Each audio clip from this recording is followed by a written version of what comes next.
El siguiente documental está dirigido principalmente a los fieles ortodoxos procedentes de Latinoamérica. En segundo lugar, a los fieles nacidos en las etnias ortodoxas en países no latinoamericanos. En tercer lugar, a los creyentes católicos romanos y cristianos que desean acrecentar su conocimiento y estudio sobre la eclesiología oriental. Conforme la Iglesia Ortodoxa Universal viene practicando desde los santos apóstoles, sus santos discípulos, los padres de la Iglesia y los santos padres conciliares. ¿Qué es la canonicidad y la no canonicidad en la Iglesia Ortodoxa? Introducción. La canonicidad en la Iglesia Ortodoxa es un recurso que permite el mutuo reconocimiento entre iglesias legítimas. Es decir, que tengan sucesión apostólica válida, sin importar su desarrollo histórico, poder político, económico o número de fieles. Aunque lamentablemente en la actualidad todas estas cosas pesan para que se dé ese reconocimiento, esto no significa que una iglesia esté sometida a la otra iglesia, sino que se reconocen como hermanas. La no canonicidad, en cambio, es el no reconocimiento de una iglesia legítima hacia otra iglesia legítima, a pesar de que ambas iglesias tengan sucesión apostólica válida. Esto ocurre sobre todo por intereses territoriales, económicos, políticos o xenofóbicos. Razones por las cuales algunas iglesias canónicas usan el término no canónico para desvirtuar a iglesias ortodoxas legítimas e invadir sus territorios. Usurpar su labor pastoral, sustraer fieles y obrar impunemente en contra de los santos cánones. El ser no canónico no significa ser falso, cosa que algunos canónicos quieren dar a entender en Occidente. Una iglesia ortodoxa falsa es una iglesia que trata de aparentar ortodoxia, pero que no posee sucesión apostólica válida y por tanto los sacramentos que imparte son inválidos, carentes de gracia y no llevan a la salvación. Puede haber hoy en día incluso iglesias canónicas muy renombradas, pero que no son más legítimas, ya que se han separado de la santa doctrina y su praxis.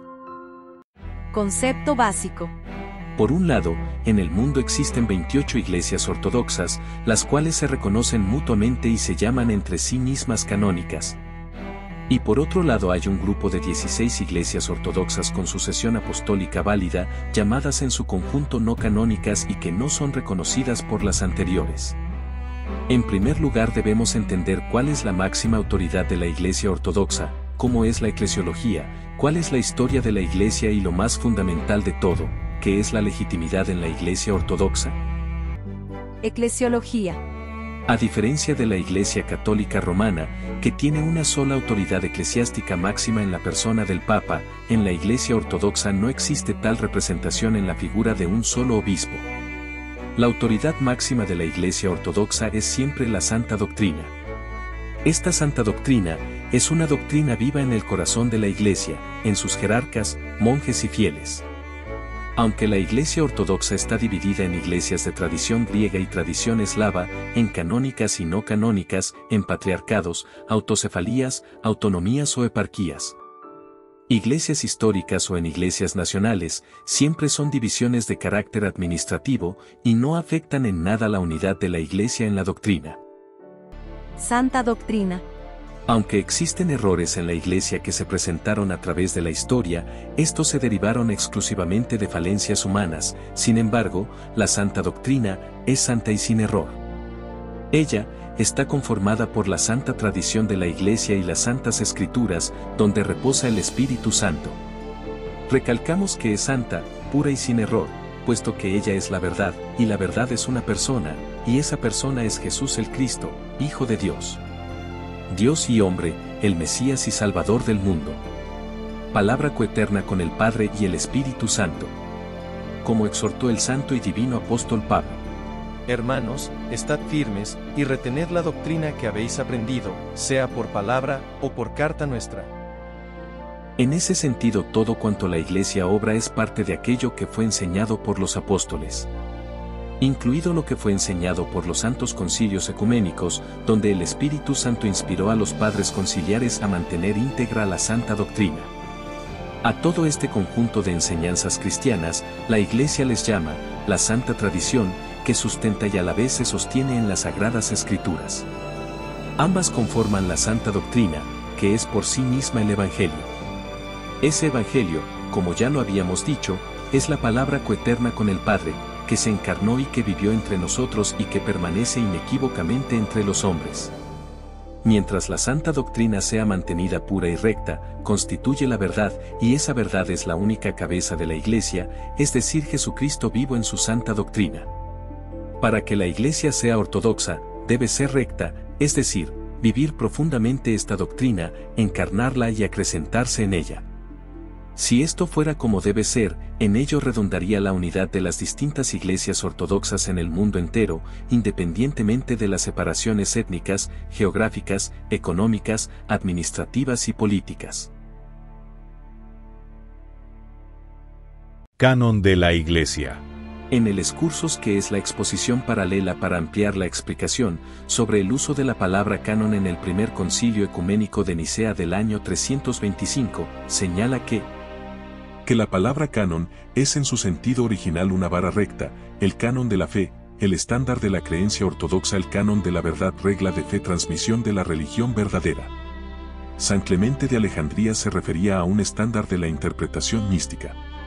En el mismo excursus menciona que canon se refiere a la adhesión de una persona al conjunto de la Iglesia por conversión, es decir, por adherirse a la santa doctrina.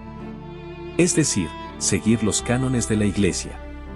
Por lo tanto, los santos padres dan sentido a la palabra canon, no refiriéndose exclusivamente a la legitimidad del clero, sino a la verdad de la santa doctrina. He ahí, que de esto deriva, que los cánones sean los que arrojan luz sobre la vida y la administración de la Iglesia. Por lo tanto, ser canónico no significa pertenecer a un grupo de iglesias que se autorreconocen entre sí, sino a la adhesión a la santa doctrina tal como lo explican los santos padres. Antecedentes históricos. Ya hubo, en la vida terrenal de nuestro Señor Jesucristo, problemas de preeminencia entre los apóstoles, entre ellos y otros discípulos, y entre ellos mismos y los nuevos convertidos de los pueblos gentiles. En los evangelios de Mateo y Lucas se narra que la madre de los hijos de Zebedeo, los apóstoles Santiago y Juan, se acercó a nuestro Señor Jesucristo y postrándose ante él, pidió para cada uno de sus hijos que puedan sentarse el uno a la derecha y el otro a la izquierda en su reino. Los demás, al oír esto, se enojaron, pero el Señor los amonestó diciéndoles: los gobernantes de este mundo buscan ejercer poder unos sobre otros, pero que no debe ser así entre los apóstoles. Quien quiera ser el primero de todos, que se haga el último, es más, que se haga el servidor de todos. Enseguida el santo apóstol Juan dijo al Señor: hay algunos que hemos visto que echaban demonios en tu nombre, y se lo prohibimos, porque no siguen con nosotros, a lo que el Señor les dijo claramente: no se lo prohíban. Porque el que no está en contra de nosotros, está con nosotros. Aún así, los apóstoles, habiendo sido iluminados e ilustrados por el mismo Señor, no comprendieron y persiguieron al santo apóstol Pablo. Él refiere en la carta a los Corintios: porque si viene alguno predicando a otro Jesús que el que les he predicado, o reciben otro espíritu que el que ustedes han recibido, u otro evangelio que el que han aceptado, bien lo toleran, en nada he sido inferior a esos superapóstoles, pues, aunque sea tosco en la palabra, no lo soy en el conocimiento, en todo y por todo lo he demostrado. ¿Son hebreos? Yo también. ¿Son israelitas? Yo también. ¿Son descendientes de Abraham? También yo. ¿Son ministros de Cristo? Yo más. De tal manera que si este tipo de actitudes humanas, egoístas y contrarias al Evangelio, existieron desde el principio, más todavía después. Por esa razón, los santos padres conciliares hablaron y trataron estos temas para poner fin a estas pugnas de poder. Luego de la ascensión de nuestro Señor Jesucristo a la diestra del Padre en cuerpo, alma y divinidad, se suscitó la venida del Espíritu Santo sobre todos los apóstoles en el día de Pentecostés. Cada uno de ellos fue llevado por el mismo Espíritu hacia otras regiones del mundo donde evangelizaron, ordenaron obispos y donde la iglesia fue creciendo paulatinamente, sobre todo en las grandes ciudades. Sabemos que Santiago el Mayor, hermano del apóstol Juan, murió prontamente a espada por orden de Herodes Agripa alrededor del año 41-45 después de Cristo. San Andrés fundó una iglesia en Bizancio en el año 38 después de Cristo, que luego sería la capital del imperio conocida con el nombre de Constantinopla. Él predicó en Tracia, Escitia y Acaya, hoy las regiones de Turquía, Macedonia, Grecia, Moldavia, Rumanía, Hungría, Alemania, Austria, Eslovaquia, República Checa, Polonia, Ucrania y en Rusia, lo que es el Volga, Tayikistán y Kazajistán. El apóstol Bartolomé predicó en Frigia y la Hierápolis, en la actual Turquía, y también en la actual Armenia. Santiago el Menor, llamado hermano del Señor, fue el primer obispo de Jerusalén muriendo mártir allí mismo. San Juan Apóstol y Evangelista predicó en Efeso y en Roma donde sufrió martirio sin morir, para luego vivir exiliado en Patmos. El apóstol Judas Tadeo evangelizó en Edesa de la Hierápolis, muriendo mártir en Armenia. San Mateo cristianizó en Judea y Etiopía. San Pedro hizo viajes a Judea, Fenicia, Antioquía y Roma. El apóstol Felipe evangelizó en Grecia, Siria, Frigia y en la Hierápolis. El santo apóstol Simón el Celote llegó a las regiones que hoy son Egipto, África, Gran Bretaña y Edesa. Por último, Santo Tomás predicó donde los partos, medas, persas, hircanios, que corresponde a todo el sureste de Asia Mayor y la India. San Pablo, que no era de los 12, evangelizó la actual Italia, incluido las islas de Malta y Sicilia, Palestina, Siria, Turquía, Grecia y Chipre. Desde el primer siglo hasta el siglo II después de Cristo, los cristianos sufrieron persecución y martirio bajo los distintos emperadores romanos hasta el año 313, donde el emperador Constantino I declaró el Edicto de Milán otorgando al imperio libertad de culto. Luego de esta fecha la Iglesia adoptó los territorios de las diócesis romanas para establecer su administración episcopal a través de los obispos metropolitanos. Canon de la Iglesia.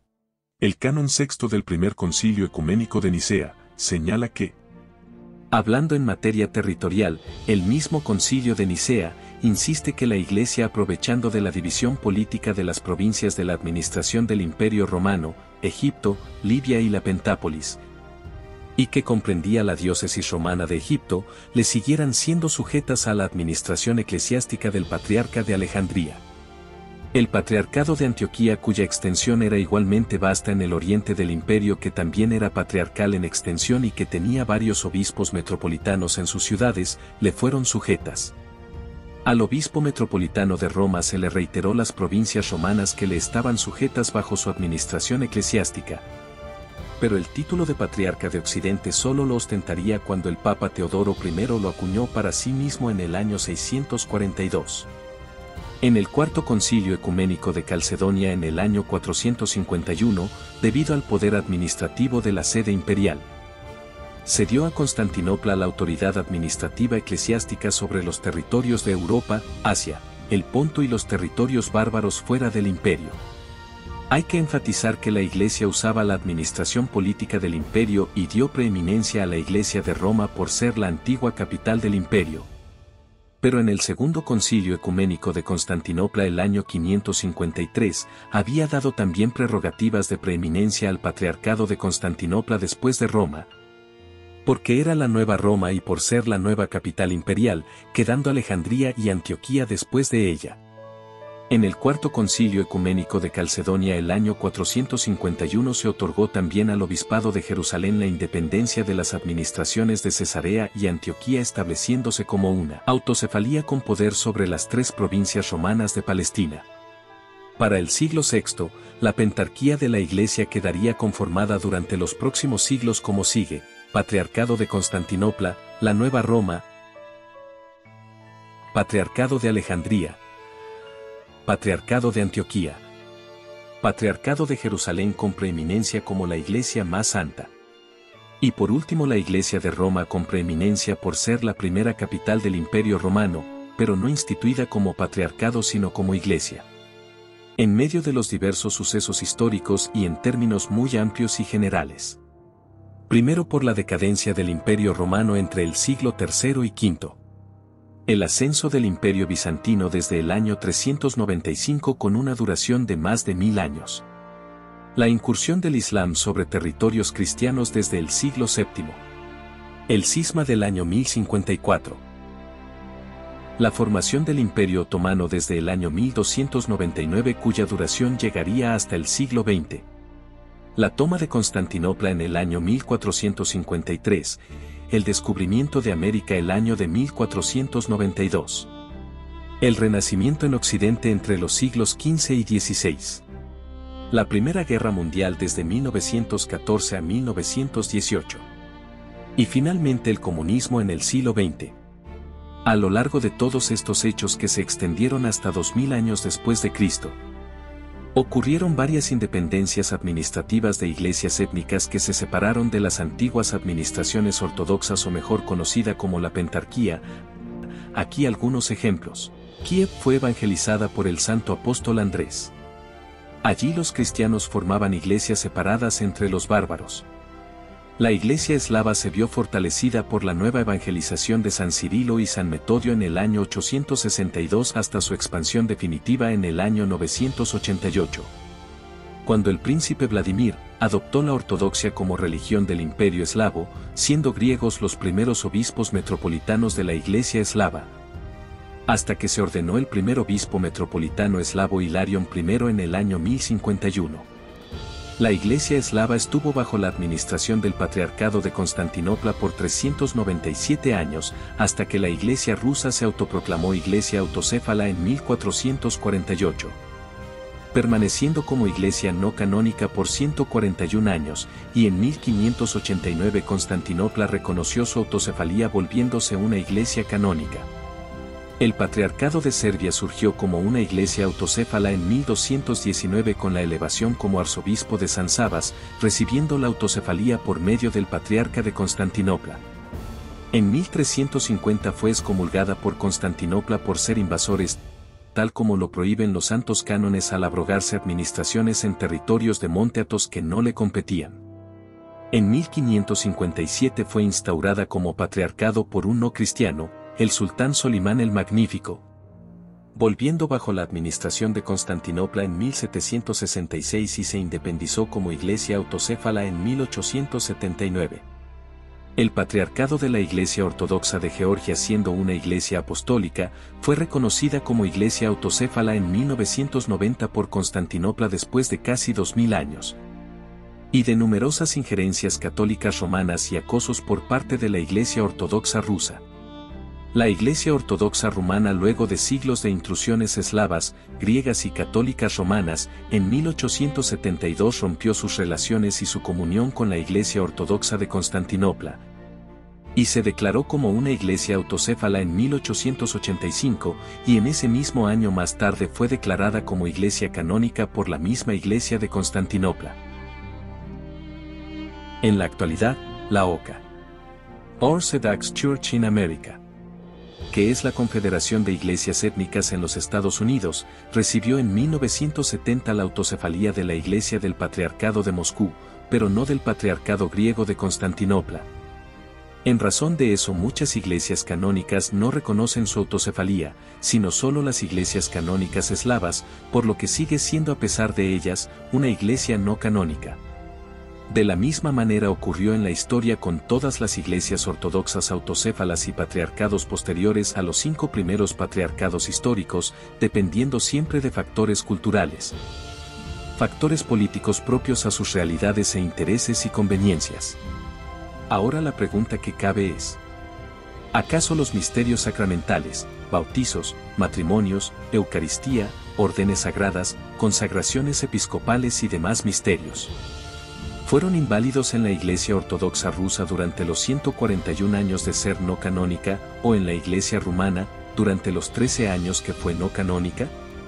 ¿O en la OCA, que no tiene el reconocimiento canónico sino solo de una parte de la Iglesia, o en la Iglesia serbia, mientras permaneció excomulgada? O peor aún, desde 1557 hasta 1766 que recibió una supuesta canonicidad por autorización de un musulmán, es decir, una autoridad no cristiana? Ciertamente no. En los casos anteriores, los sacramentos fueron contundentemente válidos, en razón de la legitimidad. Legitimidad. La legitimidad está dada por tres cosas fundamentales que se sostienen entre sí y que no pueden estar separadas una de la otra. 1. La legitimidad consiste en seguir la santa doctrina, es decir, la tradición de la Iglesia, lo enseñado por los apóstoles, los santos cánones de los 7 concilios ecuménicos, los escritos de los santos padres de la Iglesia sujetos a esos cánones y las santas escrituras. 2. La transmisión de la sucesión apostólica, conforme a lo señalado por los santos cánones. 3. La enseñanza y la praxis de la santa doctrina. Canon de la Iglesia. Los santos cánones 13, canon 49. Griego 53, del Concilio de Cartago confirmado por el Séptimo Concilio Ecuménico de Nicea II, y el canon 1 de los cánones apostólicos, dicen que la ordenación de un obispo debe ser validada por mínimo 3 obispos o más. Que un obispo sea ordenado por 2 o 3 obispos. Que un obispo no debe ser ordenado, excepto por muchos obispos, pero si es necesario puede ser ordenado por 3. Menos de 3 obispos no son suficientes para la ordenación de un obispo. Refiriéndose al canon 49 dice, es más evidente a partir de este canon, que los obispos no fueron ordenados en la iglesia de su propia sede, sino en la del primado. Esto es evidente, nadie puede amanecer un día y decir, soy obispo ortodoxo, o soy sacerdote ortodoxo. Tener símbolos externos ortodoxos y celebrar sacramentos, porque todo ello es inválido, pues carece de la acción del Espíritu Santo, es sólo una forma aparente, pero sin substancia espiritual, sin trascendencia escatológica, es decir, sin efecto para la salvación. Sin la debida ordenación y sucesión apostólica, a través de la cual se recibe el poder del Espíritu Santo, ningún sacramento puede ser válido. Entonces la ordenación de un obispo es verdadera solo si fue realizada por más de 3 obispos, igualmente válidos, en la sede del primado de un sínodo de obispos o con el acuerdo de un santo sínodo.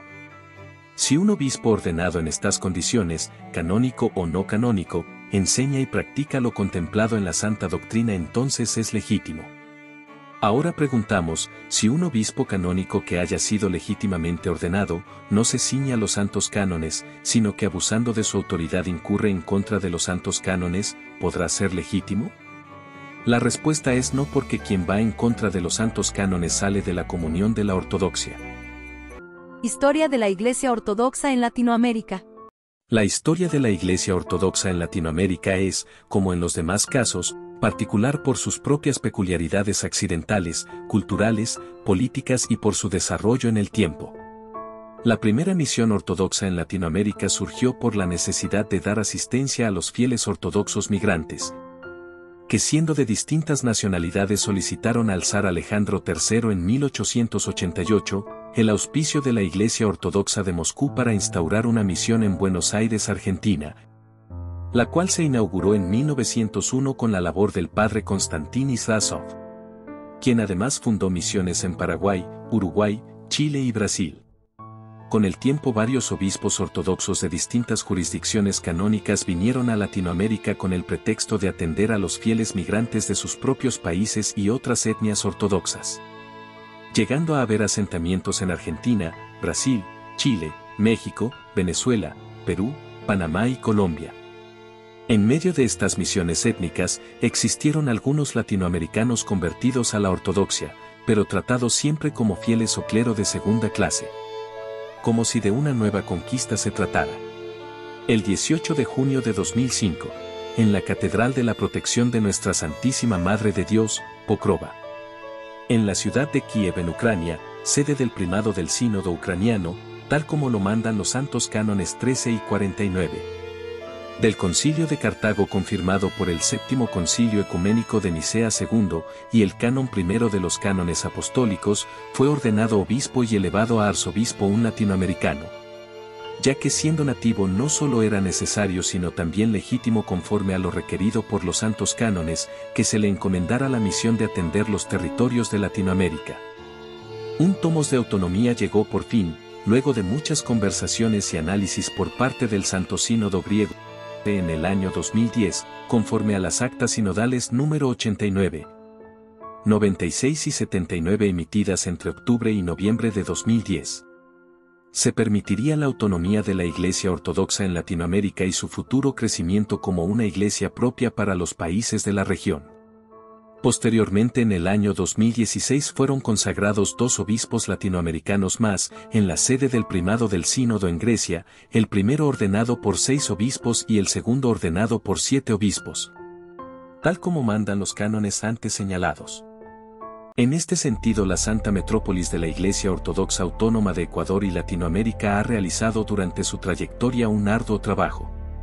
Primero formando en sus seminarios exhaustivamente y permanentemente a su clero y miembros, en todo lo referente a la doctrina y en la praxis ortodoxa, impartiendo estudios como Teología Fundamental y Teología Ortodoxa Actual, Misterios, Sacramentos, Canto Bizantino y Salmodia, Escritos de los Padres, Historia de la Iglesia, Espiritualidad y Teología Ascética, Liturgia, Pedalión, Canto Eclesiástico, Eclesiología Ortodoxa, Griego, Idiomas, Estudios Bíblicos, Cánones, Iconología e Iconografía. Basados en lo que mandan los santos cánones, la Santa Iglesia Ortodoxa Autónoma de Ecuador y Latinoamérica es una iglesia autónoma y legítima. ¿Alguien puede negar que la OCA, en los Estados Unidos, es una iglesia legítima? Nadie, porque esta iglesia tiene obispos ordenados conforme a lo señalado por los santos cánones. Además, para mayor claridad, recibió una autonomía de la iglesia rusa. Esto es exactamente el mismo caso de la Santa Metrópolis de la Iglesia Ortodoxa Autónoma de Ecuador y Latinoamérica, cuyos jerarcas fueron ordenados legítimamente y también para mayor peso, recibió su tomos de autonomía de parte del Santo Sínodo griego GOC. Entonces, ¿por qué algunos autoproclamados canónicos asentados en Latinoamérica legitiman a la OCA y no a la Iglesia Ortodoxa Autónoma de Ecuador y Latinoamérica? La respuesta es muy simple.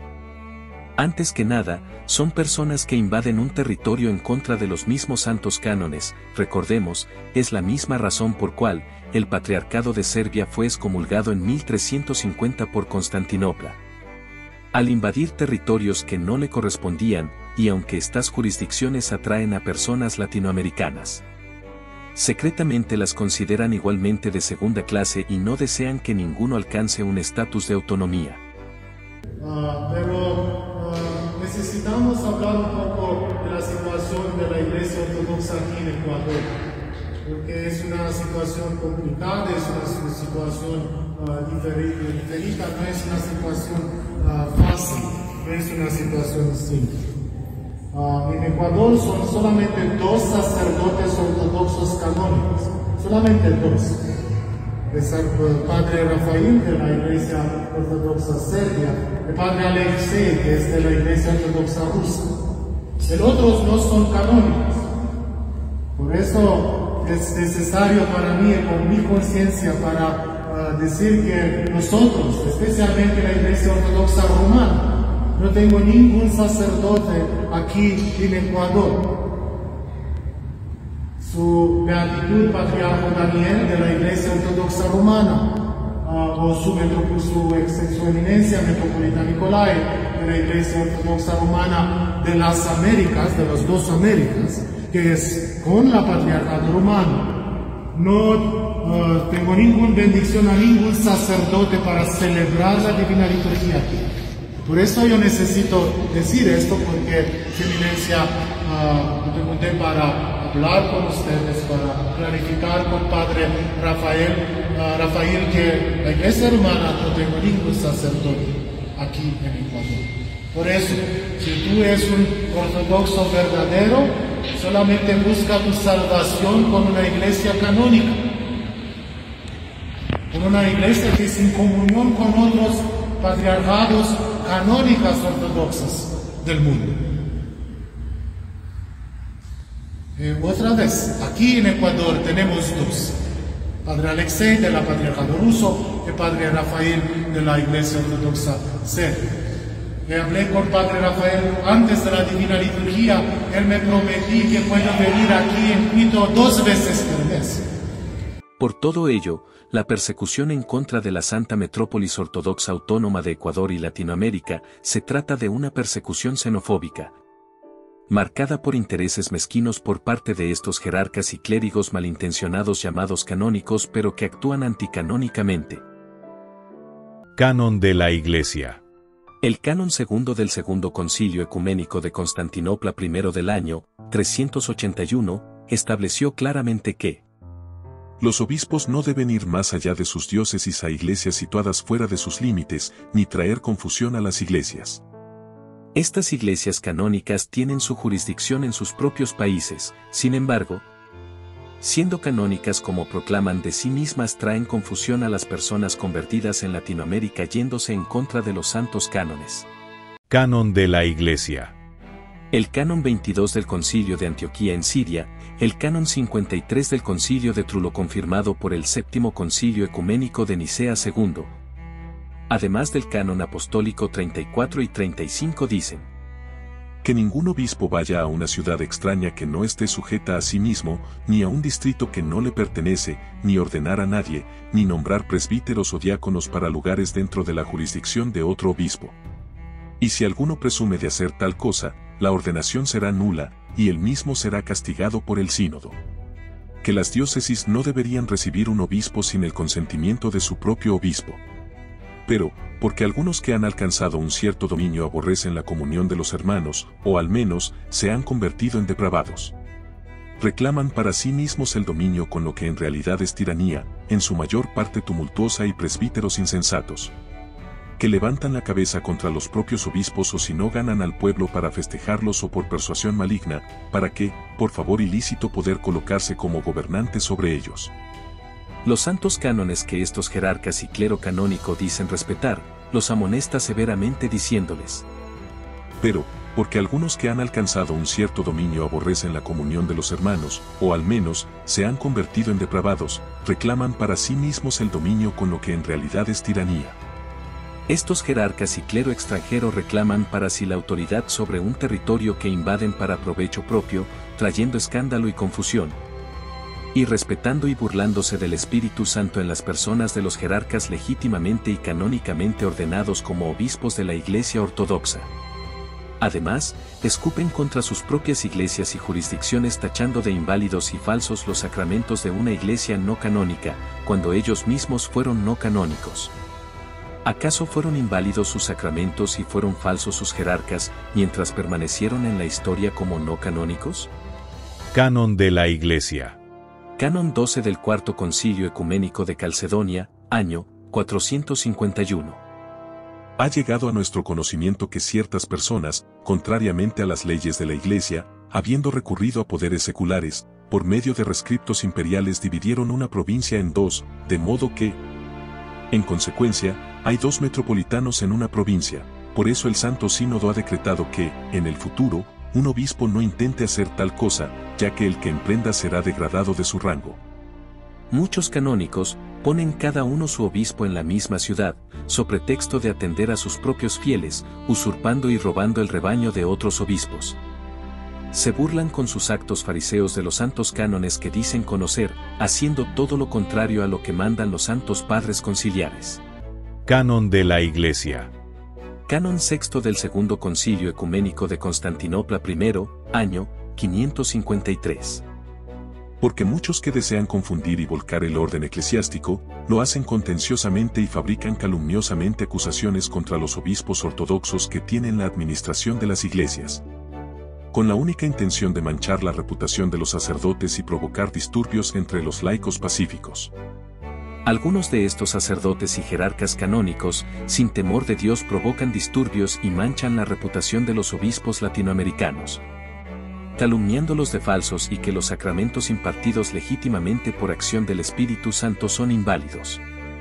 Están a punto de condenarse a sí mismos por pecar en contra del Espíritu Santo, además de deshonrar con sus malos actos las jurisdicciones ortodoxas a las cuales pertenecen. Canon de la Iglesia.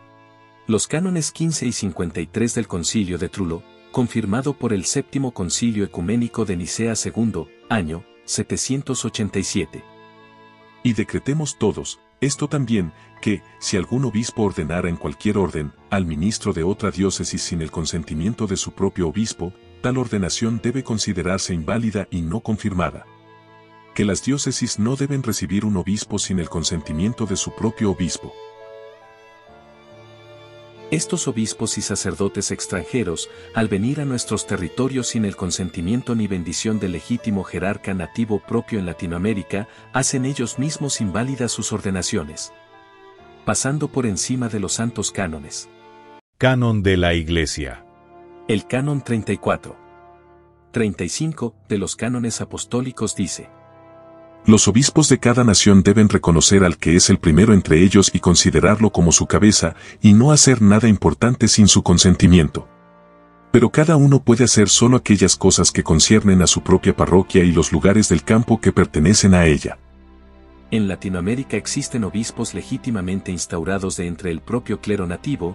No puede bajo ninguna circunstancia, ninguna iglesia canónica sobrepasar la voz de los mismos apóstoles. Si dicen atender fieles de sus propias etnias, no les es lícito bajo la misma ley de la Iglesia robar fieles latinoamericanos, y más aún ponerlos en contra de sus propios obispos. Porque estos malos sacerdotes y jerarcas no buscan la glorificación de Dios, sino la suya propia, perdidos en su orgullo. Menosprecian a los hermanos ortodoxos por ser latinoamericanos. Dice San Pablo. Porque estos son falsos apóstoles, obreros fraudulentos, que se disfrazan como apóstoles de Cristo. Porque el mismo Satanás se disfraza como ángel de luz. Así que, no es extraño si también sus ministros se disfrazan como ministros de justicia, cuyo fin será conforme a sus obras. A la luz de todos los cánones antes vistos, las iglesias ortodoxas canónicas presentes en los territorios de Latinoamérica, a través de sus obispos étnicos u obispos ordenados bajo su sujeción cultural y étnica, van en contra de todo lo que los santos cánones indican y por consiguiente en contra de lo señalado por el Espíritu Santo que ha inspirado a los santos padres conciliares. Y por ello son en el sentido real invasores jurisdiccionalmente hablando. El metropolita Calixtos Guber, de Diacleia, en noviembre de 2005, en su conferencia pronunciada en el Instituto Ortodoxo de Teología de San Sergio en París expuso: Ni un concilio ecuménico, ni el Patriarcado de Constantinopla, ni el de Moscú, ni cualquier otra iglesia madre, pueden crear una nueva iglesia local. Lo que ellos pueden hacer, es reconocer esa iglesia. Pero el acto de creación debe hacerse in situ, localmente. Las autoridades superiores pueden guiar, confirmar y proclamar. Pero el trabajo creativo solo puede hacerse a nivel local, al existir células eucarísticas vivas, comunidades en torno a un obispo que celebra la Eucaristía. Estas están llamadas gradualmente a constituirse en un nuevo cuerpo de una nueva iglesia local. Conclusión. La Iglesia Ortodoxa es santa sin duda alguna, sin embargo, el subterfugio usado por estos sacerdotes y jerarcas ortodoxos canónicos, para arrebatar la paz de la Iglesia Ortodoxa en Latinoamérica no podrá combatir la obra del Espíritu Santo sobre estos territorios amados por Dios, ni sobre las almas piadosas que buscan incesantemente la verdad de la fe por amor a Dios y por la salvación de sus almas. Los animamos a todos a formarse y estudiar. Ser adeptos a la Iglesia Ortodoxa por un servil sometimiento a una etnia y prestarse al chauvinismo o nacionalismo y filetismo, por necesidad de aprobación, no hace de un latinoamericano un verdadero ortodoxo. Para ser ortodoxo hay que vivir el Evangelio, escudriñar las Escrituras, estudiar constantemente y leer todo aquello que es bueno y santo para el alma. Pero, sobre todo, sin dejar todo lo anterior de lado, es la oración constante y la humildad junto a la vivencia litúrgica de la Iglesia lo que hace crecer a un verdadero fiel ortodoxo. Si algún jerarca, por muy extranjero que sea o por mucha recomendación que ostente, viene con la novedad de traerles una doctrina distinta a la que Jesucristo nos dejó en la santa tradición y los santos cánones de la Iglesia, aunque se presuma de ortodoxo, anatema con él, fuera con él, porque es propio de Satanás y sus seguidores, traer división y mentira, porque allí donde no hay humildad sino soberbia, están los hijos de la condenación. Cuiden de ustedes mismos, siendo sabios y no crédulos, nosotros quienes formamos parte de la Santa Metrópolis de la Iglesia Ortodoxa Autónoma de Ecuador y Latinoamérica, indignamente oramos constantemente para obtener de Dios su gran misericordia, la salvación de las almas y la de todos los fieles ortodoxos en estos territorios a nosotros por Dios encomendados. Y por cada alma humana viviente en Latinoamérica para el perdón de los pecados y para la vida eterna. Por las intercesiones de la Santísima, Purísima, muy bendita y gloriosa Señora Madre de Dios y siempre Virgen María, que ha manifestado amar profundamente a los pueblos latinoamericanos. Que el Señor Jesucristo Dios y Salvador nuestro nos otorgue su salvación, la remisión de todas nuestras ofensas y la conversión de nuestros pueblos al verdadero amor y temor de Dios en su santa y ortodoxa doctrina. Amén.